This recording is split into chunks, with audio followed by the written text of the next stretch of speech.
Les autorités sénégalaises ont suspendu l'accès aux réseaux sociaux, l'accès à l'Internet via les réseaux mobiles et a coupé le signal de la chaîne de télévision privée WALF TV depuis plusieurs jours et sans explication. Ce sont autant d'atteintes aux libertés.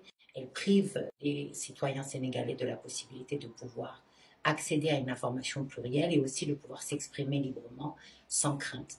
Depuis au moins 2 ans, l'appareil de police et judiciaire s'est engagé dans une répression assez féroce et systématique contre toute forme d'opposition ou de critique, que ce soit des représentants ou des membres de partis de l'opposition, que ce soit des acteurs de la société civile ou encore des journalistes.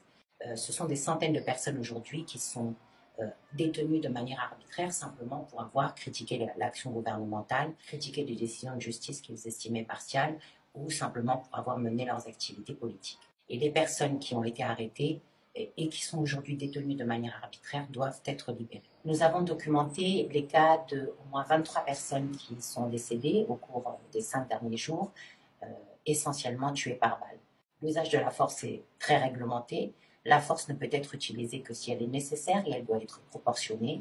Et l'usage de la force létale en particulier ne peut être utilisé qu'en dernier recours. Les autorités doivent absolument enquêter sur les cas de ces morts durant les manifestations et elles doivent aussi mettre fin à l'impunité puisque il y a plus de 2 ans, 14 personnes avaient été tuées lors des événements de mars 2021. À ce jour, l'enquête n'a absolument pas progressé et les familles attendent toujours d'être entendues par un juge. Comme en mars 2021, nous avons pu observer à travers de multiples vidéos qui ont circulé sur les réseaux sociaux et que nous avons pu authentifier, des individus en civil armés s'en prenant violemment aux manifestants ou même aux populations, parfois avec des armes à feu. Ces individus ont été filmés opérant en présence, voire en collaboration avec les forces de sécurité. C'est une pratique qui est évidemment totalement illégale. Des enquêtes doivent être menées, ces personnes doivent être appréhendées et les responsabilités doivent être situées.